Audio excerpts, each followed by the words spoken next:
Hello students, welcome back to our channel.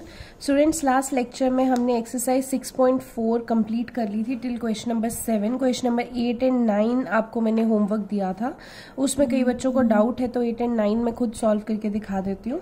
एक correction है कल के लेक्चर में। क्वेश्चन नंबर 5 जो है आपके पास, क्वेश्चन नंबर 5 में DEF are respectively the mid points of AB, BC and CA। ठीक है, तो AB, BC एंड CA दिया हुआ है। जो मैंने आपको करवाया था उसमें आप एक बार देख लो, उसमें BC, AC एंड AB लिखवाया है। ठीक है, मेथड में कोई इशू नहीं है, मेथड आप यही लगा सकते हैं, सिर्फ प्रॉब्लम आपकी लिखने की नोटेशंस में आएगी। DE, DE एंड F यहाँ पे आप कर लीजिए। मिड पॉइंट किसका है? AB का, ये BC का है और ये AC का। ठीक है, तो करेक्शन ये कर लीजिए। उसके बाद आपको D and E are the mid points of यहाँ पे AB एंड BC। ठीक है, तो अगर D and E AB and BC के मिड पॉइंट हैं तो यहाँ पे DE is parallel to BA and DE is यहाँ पे इसको ऐसे लिखो, ये वाला पॉइंट आपका D बन जाएगा, क्योंकि आपको करेक्शन इधर भी करनी पड़ेगी। तो ये पॉइंट D एंड ये पॉइंट E एंड ये पॉइंट आपका F। ठीक है, तो ये थोड़ा सा करेक्शन लिखने में है, मेथड यही लगेगा। ठीक है, सिर्फ आपने लिखने में, नाम इनमें वो ध्यान से देना। तो आपके पास D and E mid point है, तो आप क्या लिखेंगे कि जो DE है वो पैरेलल हो जाएगा किसके? AC के। तो यहाँ पे DE पैरेलल टू AC कर लीजिए। तो DE अगर AC के पैरेलल है तो DE AF के भी पैरेलल होगा, तो DE is parallel to AF। ठीक है, ऐसे ही DF जो है वो पैरेलल किसके हो जाएगा? BC के। तो DF is parallel to BC, यहाँ पे BC कर लेना। अगर DF BC के पैरेलल है तो DF BE के भी पैरेलल होगा, तो यहाँ पे DF is parallel to BE। ठीक है, सो फ्रॉम 1 एंड 2 आप क्या कह सकते हो? DE अगर FA के पैरेलल है, DE FA के पैरेलल है, एंड जो DF है BE के पैरेलल है।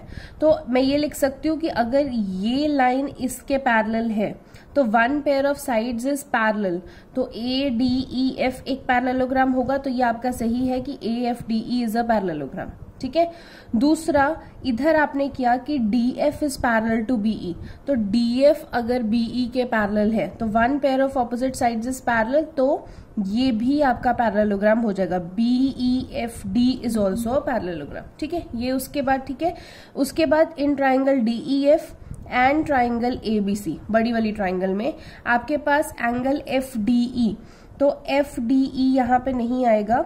ऑपोजिट एंगल्स ऑफ पैरेललोग्राम है ना आपका, ये वाला एंगल और ये वाला एंगल यूज करना है, तो FDE नहीं आएगा, FED कर लेना, क्योंकि अभी नाम वो चेंज हो गया, तो यहाँ पे FED कर लेना। एंगल ये वाला रे के बराबर है, और दूसरा angle DEF is equals to B। आपके पास ये वाला एंगल भी तो ठीक है, तो DEF नहीं आएगा, DF ही होगा यहाँ पे। तो D, यहाँ पे F और ये E। ठीक है, तो ये करेक्शन कर लीजिए, DFE। तो क्योंकि BDEF पैरेललोग्राम है, ये दोनों ट्राइंगल्स आपके सिमिलर हो जाएंगी। वैसे ही आएगा जैसे आपको दिया हुआ है। DE जो है इधर ABC के DE, जो DE है उसको हम क्या लिख सकते हैं? Half of AC। ठीक है, तो आप यहाँ पे थोड़ा सा ये करेक्शन करना होगा आपको, DE नहीं, अगर मैं DE ले रही हूं तो इधर AC लेना पड़ेगा। ओके, तो आप इस ट्राइंगल को ऐसे लिख सकते हैं DFE।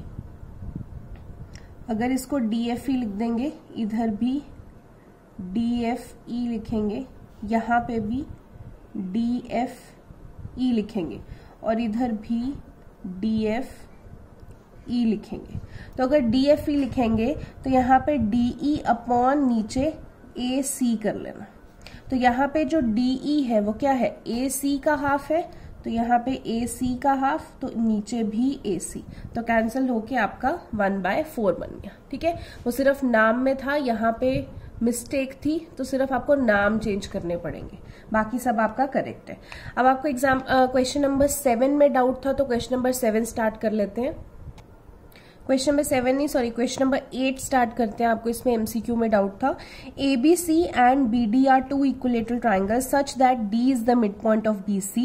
Ratio of the triangles ABC and BDE is. आपको बताना है ABC और BDE ट्राइंगल की रेशियो क्या होगी एरियाज की, अगर ये दोनों ट्राइंगल इक्विलेटरल ट्राइंगल हैं और जो D है वो BC का मिड पॉइंट है।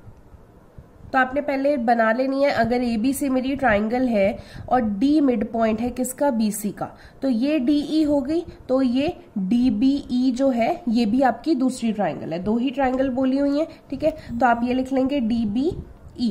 तो अगर मैं क्वेश्चन में दिया हुआ है कि जो ये छोटी ट्राइंगल है DBE वो ABC के सिमिलर है तो हम एरिया रेशियो थ्योरम लगा सकते हैं। एरिया रेशियो थ्योरम क्या कहती है कि अगर दो ट्राइंगल सिमिलर है तो उन दो ट्राइंगल्स की रेशियो DBE की जो रेशो होगी वो क्या होगी, उनके कॉरेस्पॉन्डिंग साइड्स के स्क्वायर के बराबर। तो ABC की साइड अगर मैं BC ले रही हूं तो DBE की साइड क्या लूंगी, BD, तो उनके कॉरेस्पॉन्डिंग साइड्स के स्क्वायर के बराबर। ये जो BC है अगर D मिड पॉइंट है तो BC को मैं लिख सकती हूँ BD का twice, because D mid point है, BD और DC तो बराबर है, तो BC को क्या लिख सकता है, ट्वाइस ऑफ BD। तो यहाँ पे ट्वाइस ऑफ BD लिख देंगे BC की जगह और नीचे BD का स्क्वायर। ट्वाइस ऑफ BD का स्क्वायर 4BD स्क्वायर, नीचे भी BD स्क्वायर कैंसिल हो गया 4/1, यानी कि रेशियो आपकी क्या जाती है 4/1। ठीक है, ऐसे ही 9th क्वेश्चन में भी आपको प्रॉब्लम थी, 9th क्वेश्चन भी देख लेते हैं। 9th क्वेश्चन में आपको बोला sides of two similar triangle are in the ratio 4:9, areas of these triangles are in the ratio. ये तो एरियाज बताना है कि एरियाज की रेशियो क्या होगी अगर दोनों ट्राइंगल्स की साइड्स की रेशियो ये 4:9 है और यहाँ पे ट्राइंगल्स आपको सिमिलर दे रखी है। अगर दोनों ट्राइंगल्स सिमिलर हैं तो दोनों ट्राइंगल्स के जो एरियाज की रेशियो है उनके कॉरेस्पॉन्डिंग साइड्स की रेशियो के स्क्वायर के बराबर होगी, क्योंकि एरिया रेशियो थ्योरम यही कहती है। तो अगर आपको साइड्स की रेशियो दे रखी है 4:9, आप उसका स्क्वायर करेंगे तो 4 का स्क्वायर 16, 9 का स्क्वायर 81, तो ABC अपॉन DF की रेशियो कितनी आ जाएगी, 16/81। ठीक है, आई होप आपको ये एक्सरसाइज क्लियर हुई हो। वो एक बार करेक्शन याद से कर लीजिए DEF वाले क्वेश्चन में। अब हम नेक्स्ट एक्सरसाइज स्टार्ट करेंगे। नेक्स्ट एक्सरसाइज स्टार्ट करने के लिए हमें Pythagoras theorem and converse of Pythagoras theorem करनी पड़ेगी। ये आपकी theorem number 3 and theorem number 4 है जो आपके पेपर में आएगी ही आएगी। बहुत चांसेस होते हैं इन 4 थ्योरम्स में से कोई भी थ्योरम आपके 4 मार्क्स में आ जाए। सो थ्योरम स्टार्ट करते हैं नेक्स्ट लेक्चर में। इस लेक्चर के लिए इतना ही। Thank you so much.